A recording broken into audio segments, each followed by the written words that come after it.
Welcome to Talks with Summer, seeing the world through the eyes of another. Today I have with me Jeremy Turner-Welch. Jeremy is a UK-trained psychic medium and intuitive soul coach who also teaches internationally with the College of Psychic Studies in London.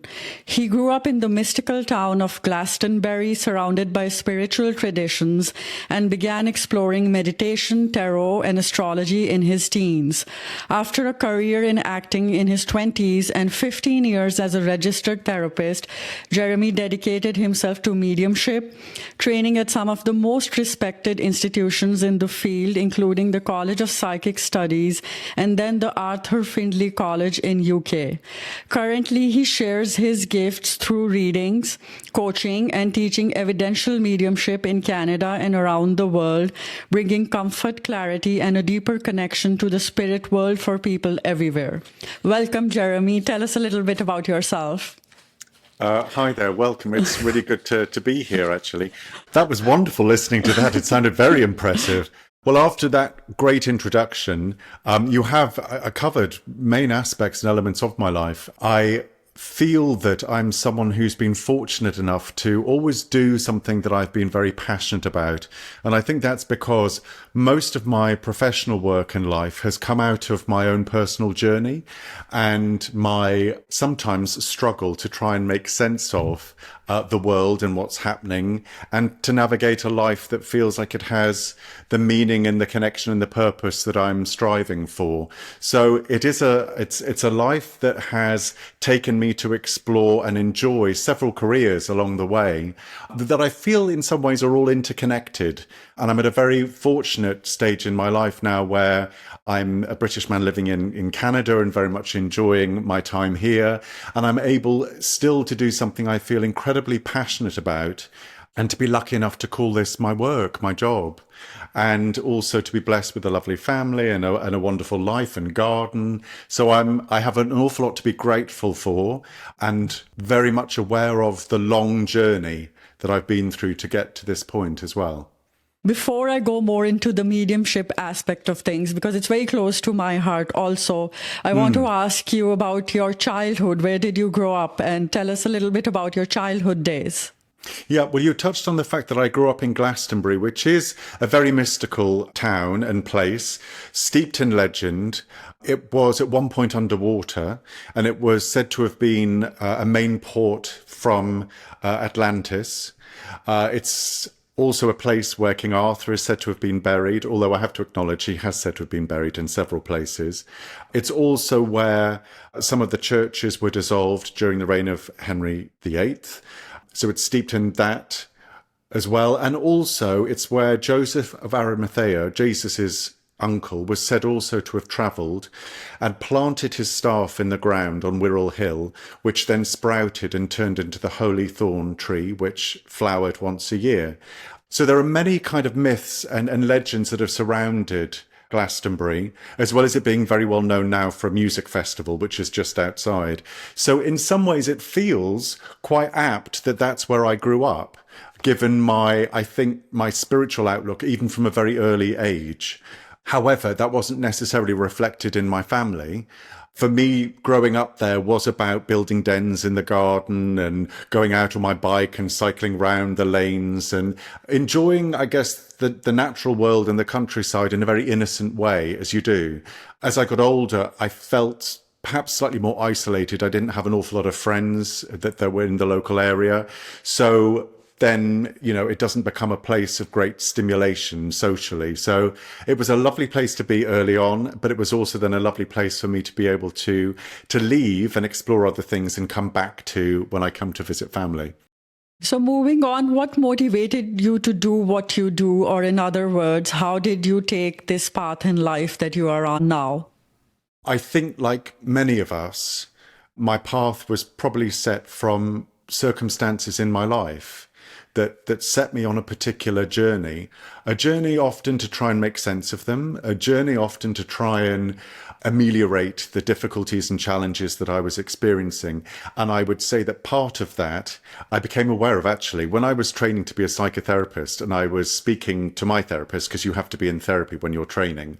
She was very useful at being able and very helpful at being able to help me reflect on some of the distinct challenges that I was encountering at that point in my life that set me on this path. One of which, obviously, for me was growing up as a gay man who was not accepted or not understood in that way. And so very much feeling that that part of myself had to be hidden and dismissed and was something to feel ashamed about. So I felt very much at odds socially in terms of that way, and also grow up in, I would say, a loving family, but a family that through no fault of their own were not able to meet my emotional needs or to be able to empathize or understand with what I was going through, which further alienates you from what could be a support system. And then on top of that, I didn't realize at the time, but I was also dealing with some learning difficulties. So I have dyslexia and dyspraxia, which wasn't diagnosed till I was in my 30s doing my master's. So I was struggling on multiple fronts. On social level, I felt that I was isolated and excluded. I felt in my family that there were aspects that really couldn't be supported, understood, or heard. On a learning level, I was struggling to really kind of succeed or find any area or aspect of my life where I felt I was thriving. And within that, obviously, that's going to impact my sense of self and put me on a path to try and understand, why am I here? Why am I going through all of this? What sense can I make of that? And if I can't find my place, my meaning, my connection at this moment in time in the outside world, it almost forced me to look inward. And that aligns us, I think, more naturally with a spiritual path. Because for me, a spiritual path is ultimately about trying to find meaning, isn't it, in our life, trying to find connection, trying to experience greater understanding and compassion and awareness. So those challenges that I experienced from an early age, I think, set me on that path of discovery that then took me to explore, experience, and discover so many rich places of learning. I think you've articulated it so well. For sometimes when I hear you say all of that, I had similar feelings and similar incidents, not pleasant incidents, loss of loved ones, which made all the questions become very paramount in my head, all of these questions, and they made me turn inward. So thank you for articulating it so well for me. And I'm sure a lot of people who are listening will be helped by that. Can you tell us more about your work as a psychic and medium? That's something which really draws me to know more about your whole process and what made you get into it deeper.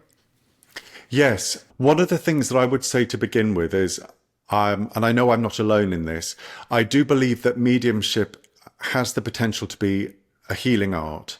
And that's very much, I think, what drew me to it and what I find so important and that inspires my work now. So I think that for me, it was interesting because I studied psychic mediumship alongside my practice as a psychotherapist, working with families and couples and individuals. And obviously therapy is a completely different discipline. It's using it's a very different modality, but of course it's also about healing in a different way. And I felt that as I was exploring it and training as a psychic medium, I could see the parallels, and I could see that there are ways in which mediumship also can offer great comfort and reassurance and confirmation for people coming to visit and to connect, not just with their loved ones in spirit, but also with their spirit guides, also with their soul and their soul journey, which is always going to be guiding and inspiring them forwards. So I felt for me that I was struck very much by the healing potential that psychic mediumship contains. Although I didn't really set out, I'll be honest, Summer, I didn't set out to be a medium.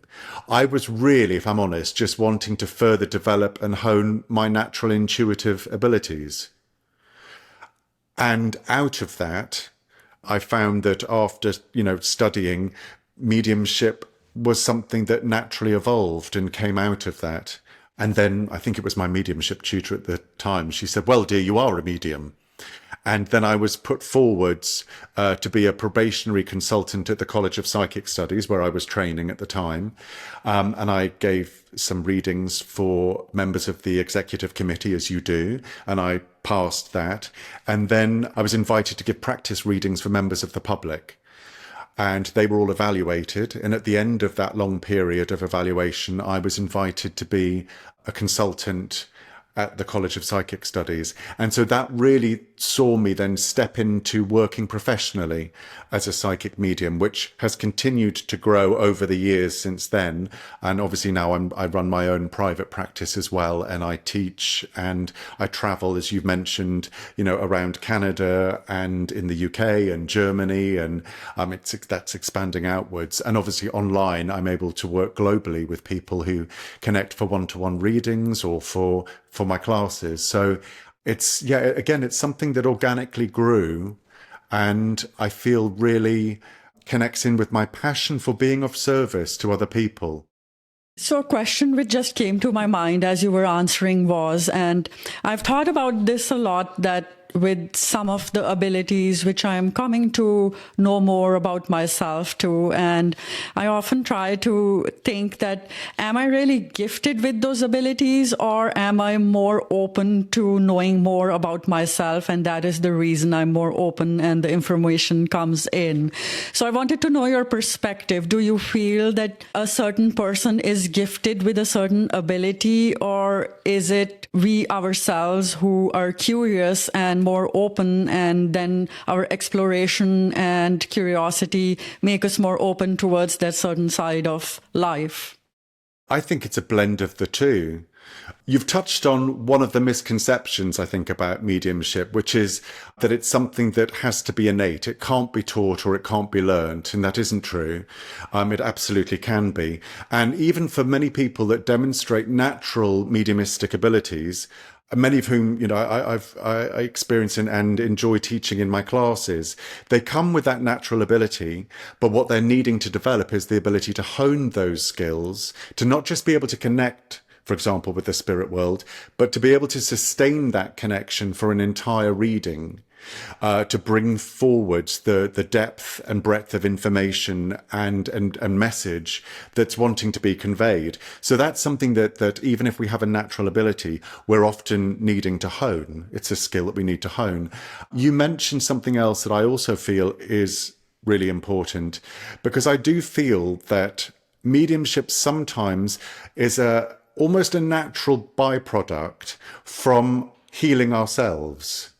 Because the more that we engage in any kind of activity that raises our vibration, that transforms and helps us to be open and more receptive and perceptive, it's going to position us more readily to be able to perceive the vibrations and the communications that exist in the non-physical realm. So whenever we're connected to our intuition, for example, it's on that intuitive spectrum that our mediumship ability and our psychic ability rests. That's what it is that we're really connecting with. And all of us, as Carl Jung would have said, all of us have got an intuitive faculty. We may naturally use it or have it to a different degree innately. So some of us who would identify as being highly sensitive people or empaths naturally have got that natural intuitive ability that's already working to quite a refined state. But for many of us, it's something that's there that we want to develop. And sometimes what I find sometimes with healers, certain energy healers, is that after they've been doing that for a little while and working in that healing vibration themselves, and hopefully going on their own healing journey within it, they naturally start to sense the presence of spirit more readily. So there is this thing that I feel it happens almost insidiously as our healing process unfolds. So I think you're absolutely right. The more open we are to that, the more open we are to the realms and the things that surround us that are beyond just what we can physically see and hear and touch and evidence, then the more it puts us in line, I feel, to be able to communicate and contact those subtle realms. And we talked a little bit about the misconceptions, and you mentioned about them. Is there any other misconception people have about mediumship? I'll give you a couple. I mean, there are some, one is that if we try and connect with someone in spirit, we could be disturbing them. A bit like we're banging on their door and ringing the doorbell when they're doing something else. No, that isn't true. It takes the medium to be able to raise their vibration, to be open and receptive to the vibration and consciousness of spirit. But it also takes that person in spirit to be present and to step forwards. So I can't drag any person to come and communicate with me from the spirit world. They've got to be open and receptive to that. So that's one of the misconceptions as well. I think obviously a lot of the misconceptions that people have are fueled by how mediumship is portrayed and has been portrayed historically in film and social media. So this idea that we're opening ourselves up to negative and entities and energies that are going to attach themselves to us and we'll never be able to rid ourselves from them. I remember serving in a spiritualist church in London while I was living there, and I was stood outside waiting to go in as the serving medium, and someone walked past and went, "You don't want to go in there, they all talk to the devil." And it just made me laugh, I mean, partly because obviously I was going to be the person supposedly going in speaking to the devil. But there are lots, I think, of misconceptions that people have, and even that people have when they come to visit a medium. And some of those could be that I get to control all of the information that I receive. So, for example, if someone says to me, "What was her name? Where did she leave the hammer 12 years ago? What was the name of her house or the number of her house?" It's not that I'm just able to pluck those pieces of information from the spirit world at will. I'm in communication, spirit to spirit, hopefully, with someone who is there in spirit, who is sharing what they want to share. I can't control, as I say, what the spirit world chooses to share. However, it is true that I can restrict it or limit it. If I'm not open enough and receptive enough, and if I'm not able to surrender my conscious mind sufficiently to be a receptive channel for communication from spirit, then I can obviously limit the amount of information that's coming through. But for me to think, or for anybody to think that I can control who steps forwards or control what they tell me, that is a misconception that just isn't true. So touching back on the topic also, which you talked about a little bit, how can esotericism be used for personal growth and healing? Well, in its broadest sense, Summer, that speaks to the interconnectedness of all things. That's really what it's about. And of course, there's many different ways within it. There's astrology, there's, mediumship, there's so many different ways that the esotericism can be explored. But basically, that's the fundamental tenet that it's on. And it's also on focusing more on the hidden dimensions of our inner reality, rather than just focusing on the outside world and how that sees it in physical, concrete terms. And it also takes us on a journey into our personal and spiritual experience, not just perhaps formalized doctrines that we are being asked to kind of somehow fit into. So it takes us on this journey. I feel that a journey that's spoken about very often in meditation and Eastern tradition and practice, where we are finding the wisdom and the stillness within us. We're finding the divinity within us. And I feel that that's really, in essence, what it helps facilitate. And I don't think it really matters so much which is the vehicle through which we journey with that. I think maybe it's more important that we do journey to some extent with that. I remember a few years back, I visited a cathedral or a church somewhere in New York City, and I wasn't really taking any classes, and I wasn't aware of that I could sense things or sense spirit. But I remember going into that huge space, and I could sense that there were spirits there. And my question to you is, have you ever experienced where someone tries to communicate through you where against your will, or do you pick up sometime things which are, because we are talking of a zone where you're trying to do these things in harmony.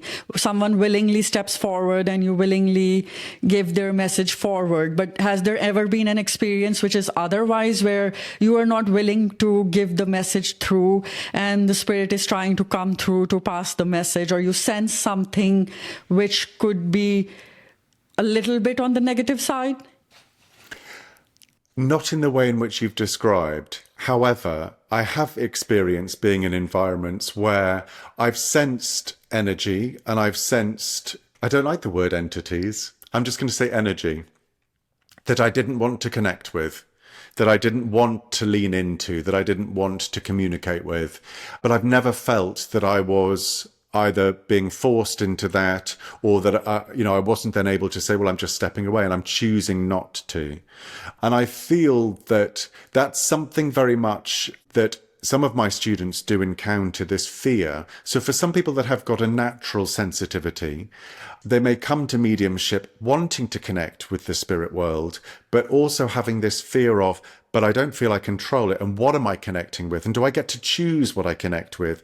And I do know many, many people that have had experiences where they feel that they are visited, at times when they don't want to be visited, or they become aware of energy that they're not feeling is something that they want to connect with. And they don't feel in those moments for themselves that they've got either the valve to sort of switch it on or switch it off. I've not had that. And I don't believe also that that is something that mediumship opens us up to. When I think of all of the mediums I know who've been practicing and teaching, for decades and decades, I've never heard any of them say that they, are at the ebb and call of people just arriving or connecting with energies that are not pleasant, because it's all about our intention, Summer. And we are looking to, as evidential mediums, to connect with our loved ones in the spirit realm. And so we are looking to connect with a particular vibration. It's like a radio station. There's a particular channel that we want to get. We don't want another station. We're not looking for other stations. So I think that for people that aren't trained, who maybe just be open to anything that could be on the airwaves, maybe it is possible that they have experiences that aren't positive. But the minute we start to work with this in a mindful way and with an intention, and also acknowledging our own divinity and our own natural protection as well. And I don't use the word protection in a sense that we've got to go around being fearful. I'm just saying that we are naturally aligned with a particular vibration that is in accordance with the intention that we have for that particular work. So I'm only open and receptive to speak to people's loved ones or to spirit guides. That's it. So I feel, therefore, that that's the vibration that I've attuned to. And I feel that my guides, my spirituality, and my own spiritual practice offers me the necessary support and protection and well-being that's needed in order to facilitate that. Thank you. That's very helpful to me also in terms of bringing clarity. And can I just say, there's one thing I would say to you actually, is that, and it was my aunt that once said this to me, when I was going to go and train as a psychotherapist, and then when I was going to do my mediumship training, because she knew that I was a naturally sensitive person, her concern was that this might make me too sensitive, that actually I could start to find it more of a problem. What I actually found, Summer, was the opposite. So I found that the more I honed my intuitive ability, the more I became aware of how to open and how to close, so how to say, I'm open for work, and now I'm not open for work. It actually brought about the opposite. It meant that I was far more protected when I was going out into shopping centres or busy places that often could make me feel very drained and overwhelmed because I'm picking up the energy of everyone that's there. I actually found that it made me much better at managing that. So my energy management became stronger with mediumship, not weaker. Thank you. And I think that reiterates the importance of also training and learning. And again, versus, I know self-teaching is you can be self-taught, but I think once you're trained and you know everything, it helps you with what you're telling us. Absolutely. And I think, like anything, we can always benefit from the teaching and the practices that have, been passed down. And they've been passed down for a reason, because there is, there's a rationale to them. There's a reason why people approach things in a certain way. And when we're only learning on our own, which I also think is a wonderful thing to do, we may not be aware of some of those things or come into contact with them. So we don't sometimes then get to benefit from them. And I'm saying that also as someone that feels that, I'm in some of my intuitive practice slightly self-taught, but I'm also someone that I'm constantly still wanting to learn and to develop my craft, because I don't think it's anything like most things. I don't think we ever know everything. What is something which is very close to your heart, or what is something you're passionate about, other than, of course, mediumship and psychism? Without wanting to sound, I really don't want to make it sound like I'm some kind of angel, because I'm really not. But I have to say, I think that a lot of what drives me in my life is a deep compassion for humanity. Out of my own struggles, I have really come to appreciate and to empathize the journey and the struggles that other people face. So my decision, for example, to train as a psychotherapist and to sit in a space with people to explore their narratives, to explore their difficulties and concerns, and to guide them, hopefully, to access their own inner resources and capacity for healing, growth and change that they desire, just speaks to the fact that I am someone who is, I think, constantly aware and moved by the challenges that we face as human beings, trying to sometimes just feel that we belong on this earth, that we're good enough, that we deserve the abundance or the joy that we have or the love that we're seeking. And that never ceases to move me. It never ceases to inspire me. And it never ceases to activate my devotion and passion to be, where I can and where is appropriate, a support or a guide to other people. Thank you so much. I feel it very deeply when you say it. Who has been the most influential person in your life, and how have they impacted you? Yeah, I was thinking about this. I don't have one. I really don't. And I'm pleased in a way. I'll tell you some of the people that really made a difference. It was the dinner ladies at school, and some of the people that worked doing some of the laundry in the school, because they gave me an experience of people that were just very open and very friendly, and showed me a simple warmth and friendship that I wasn't experiencing anywhere else at that point in my life. And that is immeasurable, the impact of that. So they've influenced me a huge amount because they made those moments of life bearable. And I feel that we all encounter people like that probably don't know they've done that, don't we? And maybe sometimes we're lucky enough to be able to go back and let them know. So those are some of the people that influenced. My aunt was a huge influence to me. We weren't particularly geographically close, but she was someone that introduced me to tarot and meditation when I was in my early teens. And she was also very interested in esoteric astrology. And through her, I was able to speak about and explore my spirituality and my spiritual practice. So she was always a safe haven for me to come and connect with and just discuss what was taking place in my life, and seeing it from a slightly different perspective. A perspective now that I'm very mindful of encouraging and inviting other people to work in, which is what I would call a soul level perspective, where we try and step up and we see things that we're enduring and encountering beyond just the level of context of the physical world and what's happening on a mental level or emotionally or what's happening in this relationship, but we're trying to see the bigger picture of it. What does this mean for me on a soul level? How is this part perhaps of my journey of growth? What's it inviting me into? What's the opportunity that it's presenting? Because if we can see that, then we can understand how better to navigate it.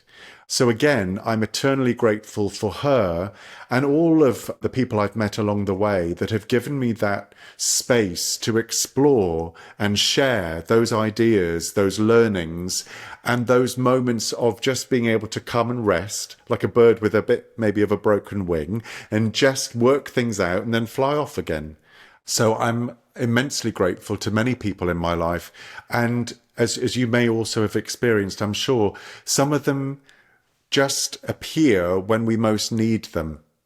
You know, when I feel that I've been blessed in many ways when I was studying systemic psychotherapy in the supervisors that I had and the teachers that I had that taught me so much above and beyond just the subject matter itself, that really enriched my lived understanding and experience of what it was that I was trying to embody with my clients and bring to bear. And so there have just been, people that have influenced me throughout my life, even in, when I look at certain actors or musicians and I look at their outlook on life and the way that they see the world and the way that they speak about their openness and acceptance of difference and diversity that they encounter in life, in all of the people that they come into contact with, I find that they're a source of inspiration and influence for me because I recognize just how valuable that is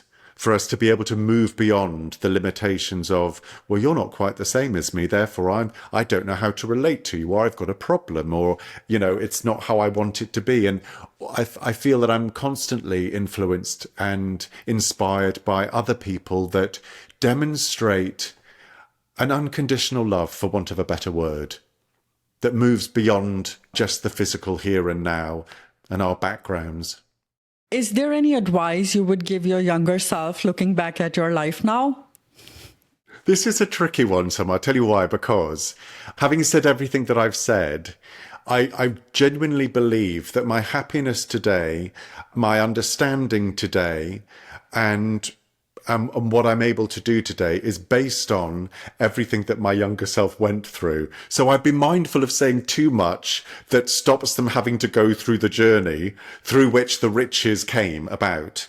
But maybe there are one or two things that I would just want them to be encouraged to know that the doubts and fears do indeed need to be something that should be encouraging us forwards, not something that should be inhibiting us or inviting us to stay hidden or small or not to step up or allow ourselves to be seen or to take the space that we need to in order to reach our full potential. And I would just probably whisper that sort of ultimate message of future comfort that you are loved, you are safe, and you're happy. And I'm looking after you. I've learned one thing which on my journey is that everything ends up being okay, whatever happens in the today moment, right now, everything is okay. Absolutely. And you're right. It doesn't always take us on the path that we anticipated or maybe the one that we kind of initially hoped for. But I also can't say that any of the paths, not that there hasn't been loss and grief and tragedy, along the way, but ultimately there hasn't been a path that I've gone along that I haven't benefited from in some way and that I haven't found an enriching part of my story and journey. What do you feel the purpose of life is for you? Or in other words, what do you feel is your personal quest in life? It really does come back to what we were speaking about, almost at the beginning, which are the spiritual pillars, which is to have a life that has a sense of meaning, that has a sense of connection to the natural world, to others around me, that has an abundance of compassion, both for myself and for others, and is therefore able to give me a sense of fulfillment through this greater awareness and understanding and acceptance as well, I think, of our flaws and the imperfections that we can't shift and the things that we can't change. So that for me is the quest, to embody that as fully as possible, because I know that in doing so, that makes my life richer, fuller, happier, more vibrant, and also more available for further riches to come.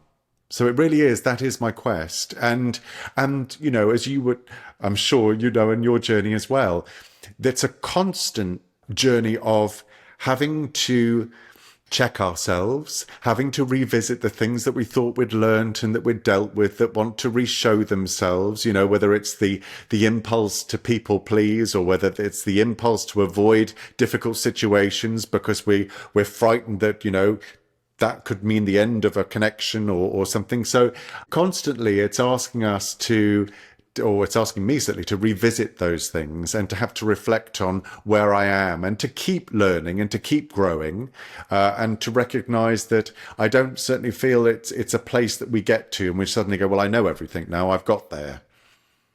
So the quest is something also to keep going and to keep going deeper into our own journey of self so that life can be something that really is worth living. And hopefully, by extension, can be something that, in turn, is enriching for other people as well, the people that we come into contact with. Is there any book, quote, or philosophy that has shaped your outlook on life? No, not one. There are many, many. And again, this has been for me the journey of discovery. And I feel that I was lucky enough to sort of gravitate towards these things and find these things at the perfect moment. One of the first books that I came across was when I was at university and I was studying to be an actor. And we were taught about the Alexander technique. And as part of that, and of course, the Alexander technique was, I think he was an actor who kept losing his voice and he didn't know why. And then they started to look at his posture and how the musculature of the body was contributing to the tension that was causing him to lose his voice. However, it was the Alexander technique that brought me into contact with the chakra system. So the energy systems that flow through the body, that taught me about how the traumas that we can experience are held in the musculature of our body. So in order for us to begin to release some of that, yes, we maybe need to release the thought, but it also needs to take place on a physical level. So that was something that I explored and discovered when I was in my early 20s, which was very important because I was needing to heal myself at that point. I had got to a point during my childhood that I was finding it difficult to walk up and down in public spaces, for example, without having headphones on, because I found that the headphones gave me a sense of protection and security because I feared that I might, I don't know, that people might shout things or do things that would somehow be abusive or that I would find difficult. And I realized that by the time I got to university, having gone through years and years and years of some of the challenges I faced, my whole physicality was shut off and closed and hunched because of this. And the Alexander technique taught me how to begin to alter that, how to heal that. So that was one book and teaching that really influenced me, but Ayurvedic medicine was another, Eastern medicine through shiatsu, which I studied, and looking at the energy, the meridian energy lines that go through our body and how they connect to both physiological and psychological and emotional aspects of our well-being. So all of these things that I encountered, all of the books, all of the teachings have enriched and informed and furthered my own understanding of the mind-body-spirit connection, which of course is at the very heart of our healing journey and our ability to transform and change. They're all interdependent. They're all interconnected. We can't just focus on one or the other. If it were an ideal world, what does that look like in your eyes? I can't answer that question without, in some ways, saying it would be really lovely if there didn't have to be suffering, if there didn't have to be conflict, if there didn't have to be some of the pain and some of the poverty that obviously exists. So I acknowledge that as the baseline of what I want to say. But then, for me, if I look purely through my lens, I don't really know what an ideal world looks like, because I feel that there is something about the importance of an imperfect world in some ways. that gives us the opportunity to make of it what we will, that gives us the opportunity through doing that to make our choices, to decide who and what we will stand for, to decide on how we are going to demonstrate and recognize our own integrity as human beings, how we will stand alongside other human beings. That only happens in some ways in a world that is imperfect, that allows us to explore and to experience and to learn from the human condition and human frailty and human weakness and human flaws and also human beauty.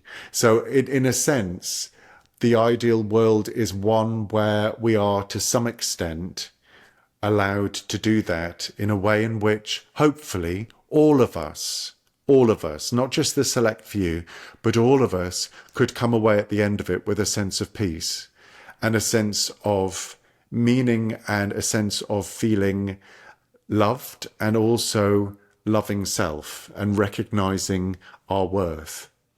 What is something that you would like the world to know about you, which you feel is often misunderstood? I don't know, actually. I feel that I'm increasingly lucky. You see, I feel I've done it backwards. I started off being very misunderstood. I started off with people having a lot of understandable, perhaps, preconceptions, ideas, judgments, prejudices. So I felt that I dealt with that and experienced that quite intensely during my adolescence and in my early adult life. I don't feel I encounter that much now because I feel I am at a place within myself where I'm very comfortable. I'm very comfortable with how I present myself. I'm very comfortable with my limitations, with what I am and with what I'm not. And so I feel maybe quite privileged now that on the whole, I don't feel I am misunderstood, which is quite a lucky place to be, I guess, isn't it? Yes, definitely. And before I move on to the last question, I wanted to ask you if you ever had any funny incident in terms of your work or in terms of psychic mediumship where someone has asked you a funny question or had a misconception or a doubt and it ended up turning into something funny or random. So I'm very curious about that. We have moments that I wouldn't say this is funny, but it's sort of. I was in Germany in June, and I have a lovely lady, Petra, that I work with, and she does my translating so that I can obviously I'm speaking in English, and she's translating for the German clients that I have there, and this gentleman was there, and I was connecting with his loved one in spirit. I can't remember if it was his mother or his grandmother. It doesn't really matter for this story, but she was just speaking and giving him a little bit of information. And all of a sudden, he asked me if I had a bucket and then ran outside and was promptly sick in the garden. And I'm stood there sort of still connected to his grandmother, I think it was. And I'm just sort of saying, oh, it's all right, it's all right. And he was very sorry, very sorry. And I'm just speaking to him, obviously just more concerned that he's not well. And at the end of it, he just said, it's very funny, he said, that's what my grandmother used to say to me when I was not well. You used the exact words that she used. And it was a bit bizarre because the rest of the reading had to be done outside in a garden intermittently with him, because he wanted to carry on, with him intermittently vomiting in the hedge and then coming back to do it. And I just thought, well, I've never quite done a reading like this before. So that was quite amusing. And then I can think of another time. It was a message circle. So it's a circle where people come together and I connect with someone in spirit. And the way that I work in public most of the time is I work what we call indirectly. So I invite the person in spirit to step forwards first. I then speak about them. So I will say, for example, I have a grandmother here who'd like to speak to their granddaughter. I know that she had 3 children and I know that she lived here. Who would recognize this lady, for example? And there was this lovely lady in the group, in the message circle. And she kept asking, she kept saying, is this someone that's still living? And I said, no. This has to be someone that's in the spirit world. So this is someone who is deceased. Oh, okay, fine. So that message went out. Again, someone else steps forwards. I'm giving this. Who would understand this? I think I do. This is someone that's living? No. This is someone that's in the spirit world. And you're thinking, this is a spirit circle. This is a mediumship circle. Anyway, the fourth time it happened, and she said, is this someone that's living? The whole congregation shouted, no, they're in spirit. They're all in spirit. And it just made me laugh, because I think also what it reminded me of is that as mediums and in the work that we do, it's really important to have a sense of humour, because very often as well, our loved ones step forwards and they've still got their sense of humour. So I think it's really important to take the work that we do really seriously, but not take ourselves too seriously as well. So I think that that's a really important lesson for me in both of those stories, where, you know, in those moments, we've just got to put aside sometimes those things that could either irritate us, frustrate us, or make us feel a bit confused, and just focus on, no, this is funny. This is just surreal. This is funny. Especially because it's mostly our passed on loved ones. And there's also an element of a little bit of grief because they're not in the body anymore. It's true. It's true. Although I have to say that, of course, there's a huge spectrum of people that choose to reconnect with their loved ones. And of course, a large section of that are people that are still grieving, or that are wanting to connect with their loved ones because they really do want that proof of survival, and to know that their loved ones are continuing to exist in the spirit realm and watching over and know what's going on, and still sort of caring for the loved ones that are left on earth. However, many people coming for a mediumship reading are already aware that their loved ones continue to exist. They've gone through that process of grieving, and they're at another point where they just want an opportunity to be in their presence once more, to kind of hear perhaps what it is that they want to share, to hear what it is that their loved one's been observing them doing in their life to date, to hear sometimes the humour or the wisdom or the memories that were shared, just to be reiterated one more time. Or even sometimes they want them to come forwards to confirm the choices that they're making in life, and to confirm sometimes as well, which is lovely when this happens, that their sense that they were connecting with their own grandmother, say for example, when they were somewhere out in a park and they felt the presence of their grandmother draw close, is somehow confirmed in the mediumship reading because the grandmother mentions it. So often it's also for confirmation of their own connection with the spirit world. So there's many, many different reasons why people will come and seek to reconnect with their loved ones, outside, obviously, of the intense grief and need for that comfort and reassurance and upliftment that will bring many to seek.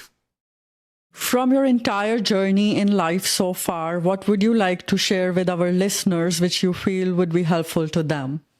Two things that I could say. One that tripped me up very much in my 30s, and that is a misconception. I think it's a spiritual misconception that unconditional love means that if we love someone, we've got to do whatever they want. And we hear it. If you loved me, you'd do this. If you loved me, if you really cared about me, you'd do this. And I did kind of believe that for a little while, until I realized some of the avenues that it was trying to take me down, that belief system would take me down in life. And I had to realize that, no, that isn't what unconditional love means. Which leads me to the second point, that I'm very often also, when it comes to the psychic and mediumship readings that I offer, because when I blend the two, very often people are coming at points of transition or change or uncertainty in their life, and they're just wanting some clarity. They're wanting some clarity from the spirit world.